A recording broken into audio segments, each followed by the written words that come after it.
Something's been bugging me.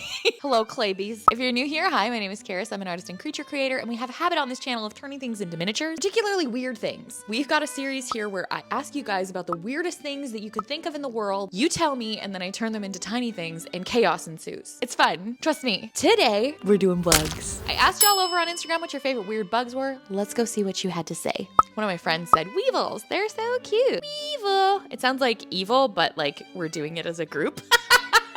Oh, look at their little nose. A group of those is not going to be evil at all. Giant sea isopod. Ah, the close-up of the face. That's not what you want to wake up next.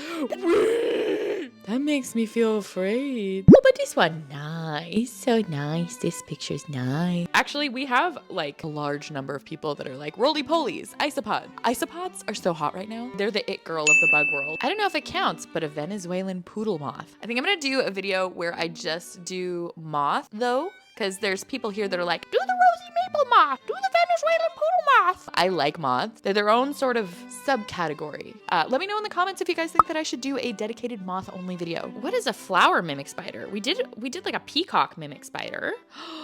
Beautiful. Ooh, that is gorgeous. If I was a bug, I would want to be this bug. She's like, hello, leave me alone, please. Don't bother me. Who's gonna say the orchid mantis? Someone's gonna say it, and I'm gonna have to do it. And it's complicated. It's complicated. Posing like a 1999 school picture. A horned caterpillar. Oh, he's edgy. This child is holding this, and I feel really concerned for the child's safety. The caption literally says it's fierce but harmless.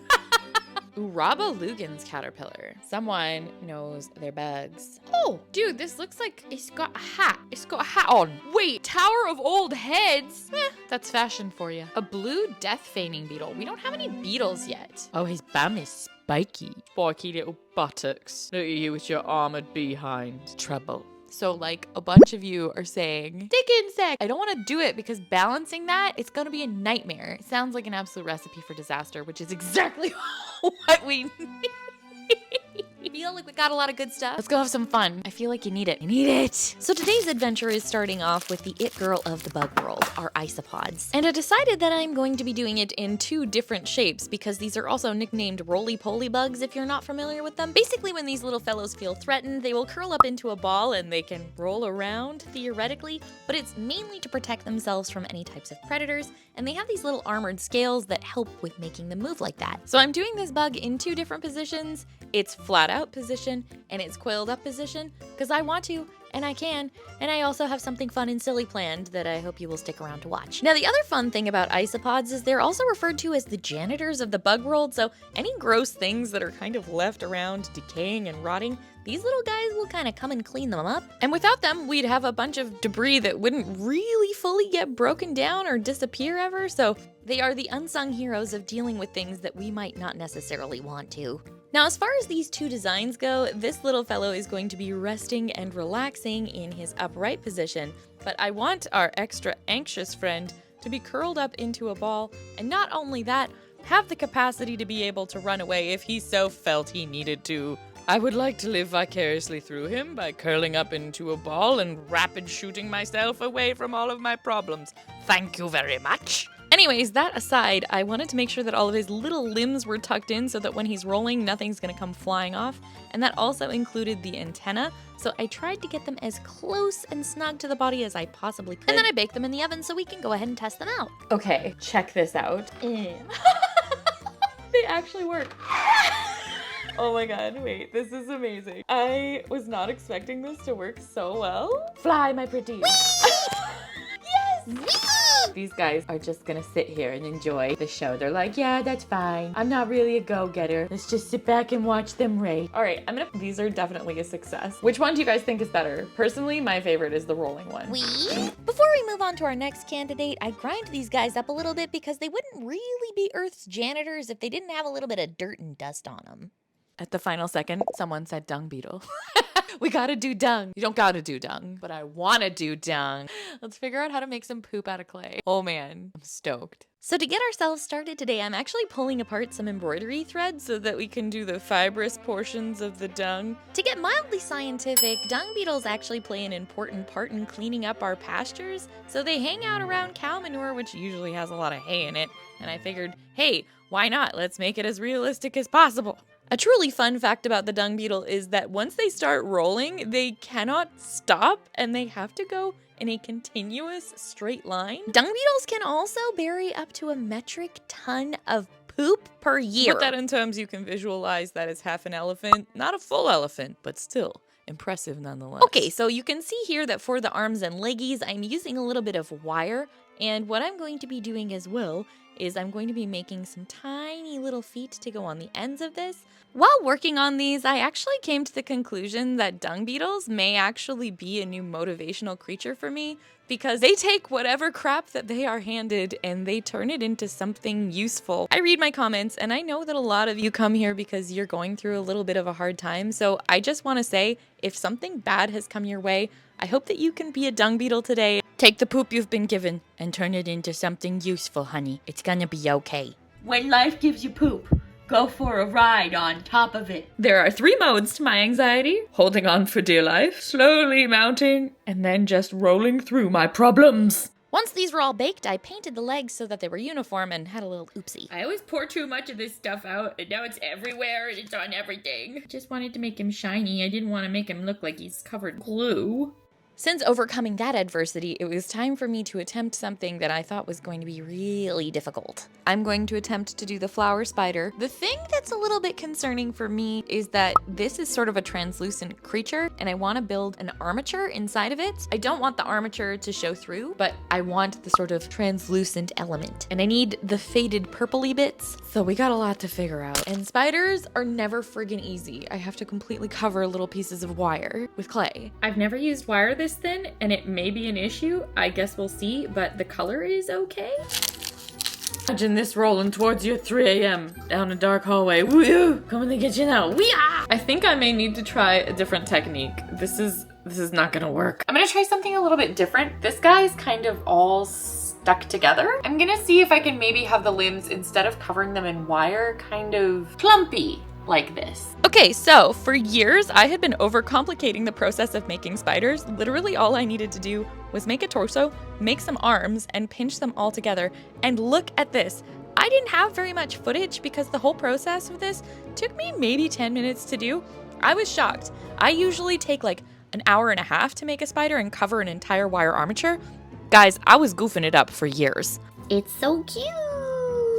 Now I just need to add a little bit of color. This is almost like a dead ringer, unbaked. I will be curious to see how this looks when it is all cooked from the oven though. These little guys all look like they are very attentively listening to what you have to say. Like, oh, they've each got like a hand position of, wow. I'm really pleased with how these baked up. I think it looks pretty true to the spiders. I'm gonna add a little bit of extra paint and then it's on to the next ones. I thought that spider was gonna be difficult. It didn't give me any issues, which is a first. Thank you, universe, for giving me a little bit of an easy time. I feel like giving myself a little bit of a challenge though. Time for the stick insect. I just have a feeling that it's gonna be a lot. Now we skipped the wire armature on the last one, but we cannot build this without one. Stable. Surprisingly, I managed to figure out a configuration that was pretty much stable from the get-go. Oh no, he just keeps flinging himself all over the place now. Like a wild horse. This is the least graceful position. Why is his butt like that? This thing is gonna haunt my dreams. And here it is. Dream body. My sleep paralysis demon. This is the worst thing I've ever seen. It is terrible. Why have I made this horrible thing? This monstrosity. I was gonna give him like a funny little mouth. I'm just gonna make him scream because I feel like that's what he wants to do. Don't get in the way of progress, people. Sometimes you just need to scream and you need to scream large. That is an appropriate face for this individual. You know, really gotta accentuate those throat wrinkles. That's what's really, oh, no. I am now going to put this in the oven before I do. I feel like his face should be, ooh. No. I'm gonna have dreams about this object. Mother, why have you done this? Why have you created me? Lucky for me, this abomination is basically just one shade of green. Holding this in my hand feels like deeply uncomfortable. This is the single most unpleasant object I've ever made.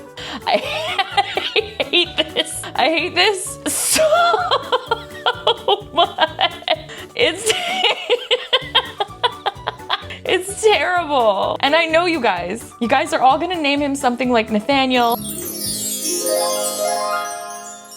And you're gonna get attached to him because of course you are. And then he's gonna have a crown and a throne and it's gonna get out of hand and I'll never stop having to look at this horrible thing because I know what all of you are like. It is why I love you. Lucky for us, Nathaniel is but one shade of putrid chartreuse, and once I had applied that thoroughly, we were pretty much done. Do you guys think that I should take this outside and see if it will blend in with the other sticks? Before journeying outdoors, I decided to also add a little bit of brown in the cracks so that it really did look like a stick. Oh gosh. Why? What? Oh, that's better. All right, y'all, where is he? He's in the pea. Wow. He looks like he's been caught changing. Look at this peas, look at this lettuce, and then just, oh my God, what's wrong with this? It's a beautiful summer's eve and you find, oh my God, what the hell is that? You'll see more of this majestic creature in our Moody Glamour shots. And now it's time to move on to our final sculpture. Time is upon us for the orchid mantis. Feel like we had a smattering of the success we needed with the flower spiders. And so I think that it has prepared us for the gauntlet that is the orchid mantis. He looks like he's being convicted of a crime. So again, I'm planning on doing a slightly larger sculpture this time, so I'm going to be making a wire armature and hoping that this translucent clay doesn't have anything showing through, but that will remain to be seen, I guess. An ugly goose. Ladies and gentlemen, I present to you the world's crappiest boxing dinosaur. Are you threatening me? Because it feels like you're threatening me. I feel threatened by this stance. This looks like if a turkey and a worm had a baby. It looks like he's ready to fight. The first renditions of this were unnerving to say the least, but as things progressed, it got a little bit less uncanny valley and more into the reality of what it was supposed to look like, which I was grateful for. Somehow the eyes make it okay again. Fun fact about the orchid mantis, it's actually illegal to have them in Canada, which is where I'm from, as well as the stick insects that we previously sculpted, so I might be in some trouble with the law for creating these. He looks like he's giving a really good presentation in MS Paint. Also here to dispel some facts about mantises that you might not know, specifically the most popular trait, which is that the females always eat the males after mating. This is not true of all species of mantises. There are 180 different distinct species of mantises, and only a few of them actually engage in this practice. And most of those instances, from my understanding, were observed inside of captivity and not out in the wild, so it is actually pretty rare. He really does look like a little shopkeeper. Excuse me, would you like to buy some of my wares? They might be a little bit sticky, but they are still good. Since our orchid mantis has a profession and a professional paint job, it's time for us to finish everything up and move on to the Moody Glamour shots. Enjoy!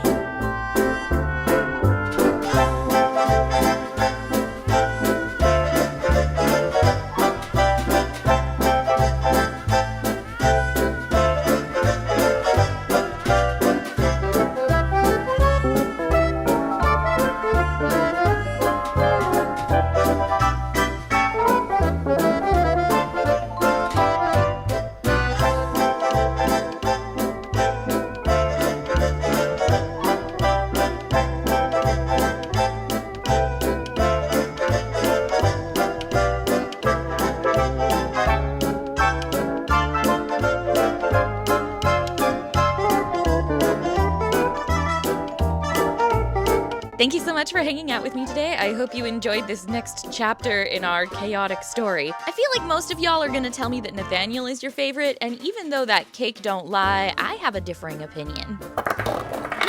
Oh my God, that went so far. This is by far my new favorite creation. Very pleased with how these turned out. 10 out of 10, would roly-poly again. Thank you guys so much for hanging out with me today. If you're looking for ways to support the channel, I highly recommend checking out our online shop. Even if we don't have any of our clay creatures in stock, grabbing a couple of our postcards or stickers helps keep this channel going. And it means that I don't have to deal with crappy sponsors. So I've got a bunch of different types of art there, and I will be updating the shop in the not too distant future with some of these designs. If you'd like to know when that's going to happen, please make sure to sign up for our email list. We send out notifications before we do a shop update. Thanks so much for hanging out with me today. Remember to take care of yourselves and be nice to each other. Okay, I love you. Bye!